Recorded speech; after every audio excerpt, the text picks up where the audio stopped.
warahmatullahi wabarakatuh.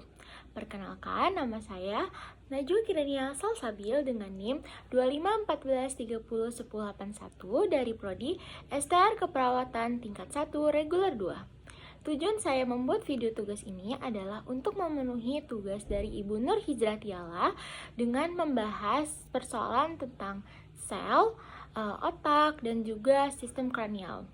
Baik, saya mulai. Baik, di sini saya akan meletakkan gambar di sebelah kiri saya dan saya akan mulai menjelaskan. Baik, yang pertama ada dendrit. Dendrit ini berfungsi untuk menerima rangsangan dari ujung akson menuju ke badan sel. Selanjutnya yang kedua ada badan sel. Badan sel ini yaitu inti sel, pusat sel yang mengandung nukleus dan organ sel lain yang berfungsi untuk metabolisme sel. Selanjutnya yang ketiga ada nodus Ranvier. Nodus Ranvier ini berfungsi untuk membantu pergerakan gerakan aliran listrik yang melalui serabut syaraf. Lanjut yang keempat ada terminal akson. Terminal akson ini berfungsi untuk menyalurkan impuls ke dendrit sel lain dengan membentuk sinaps. Lalu selanjutnya yang kelima ada nukleus. Nukleus ini berfungsi untuk menyimpan DNA dan juga mengontrol metabolisme dan juga pertumbuhan. Lalu selanjutnya yang keenam ada akson. Akson ini berfungsi untuk menerima rangsangan dari badan sel menuju ke kelenjar dan juga serabut otot. Lanjut yang ketujuh ada selubung myelin. Selubung myelin ini berfungsi untuk melindungi akson dan juga memberi nutrisi kepada akson. Lalu selanjutnya yang kedelapan ada sel Schwann. Sel Schwann ini berfungsi untuk membentuk selubung myelin yang berfungsi untuk mempermudah jalur lewatnya impuls. Baik, sama seperti di penjelasan di sebelah, saya akan meletakkan gambar di sebelah kiri saya dan saya akan lanjut menjelaskan terkait fungsi otak.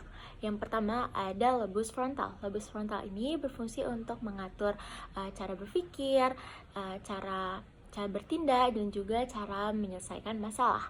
Lanjut yang kedua ada lobus temporal. Lobus temporal ini berfungsi untuk memproses informasi dan juga sensasi pendengaran, penciuman, dan juga pengecapan.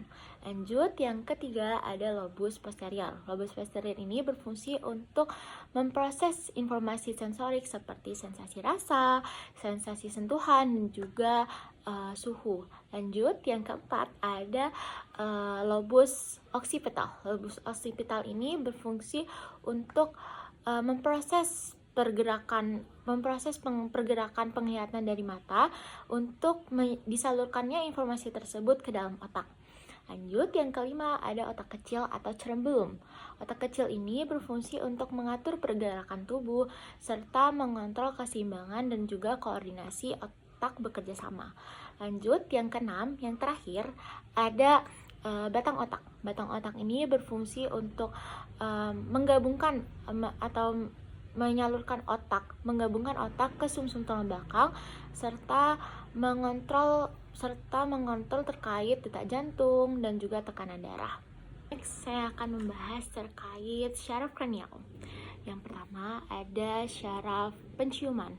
Syaraf penciuman ini berfungsi untuk memberikan indera penciuman. Yang kedua ada syaraf optik. Syaraf optik ini berfungsi untuk memberikan indera penglihatan. Yang ketiga ada syaraf okulomotor. Yang ketiga ini berfungsi untuk membuka penggerakan mata dan juga mengontrol lebarnya pupil. Lanjut yang keempat ada syaraf troklealis. Syaraf ini berfungsi untuk mengarahkan ke arah bawah, mata ke arah bawah, dan juga mengarahkannya ke arah hidung. Lanjut yang kelima ada syaraf trigeminal. Syaraf trigeminal ini berfungsi untuk mengunyah makanan dan juga memberikan sensasi pada mata, wajah, dan juga dalam mulut. Yang keenam ada syaraf abducens. Syaraf abducens ini berfungsi untuk mengarahkan penglihatan dari arah kiri ke kanan. Yang ketujuh ada syaraf wajah. Syaraf wajah ini berfungsi untuk mengontrol otot wajah untuk berekspresi. Yang kedelapan ada syaraf vestibula cochlear. Syaraf vestibula cochlear ini berfungsi untuk memberikan indera pendengaran dan juga keseimbangan. Yang kesembilan ada saraf glossopharyngeal. Saraf ini berfungsi untuk memberikan sensasi rasa pada sebagian lidah dan juga untuk mengontrol otot untuk menelan. Lanjut yang ke-10 ada saraf vagus. Saraf vagus ini berfungsi untuk memproses pencernaan dan juga tekanan dan juga serta mengontrol tekanan darah, jantung dan juga pernafasan.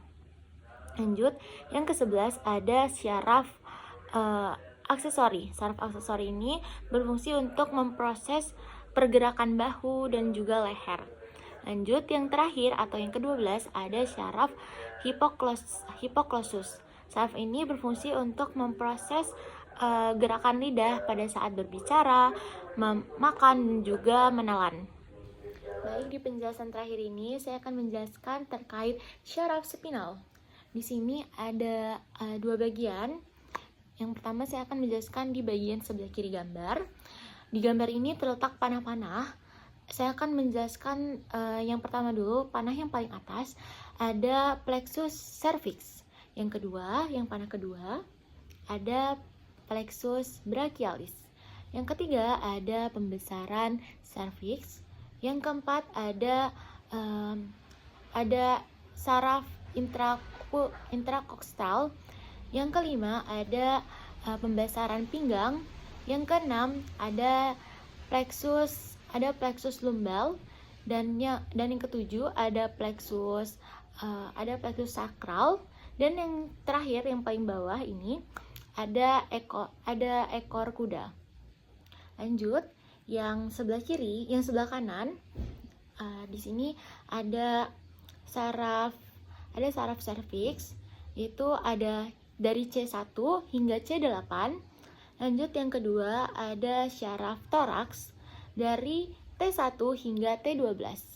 Lanjut yang ketiga ada saraf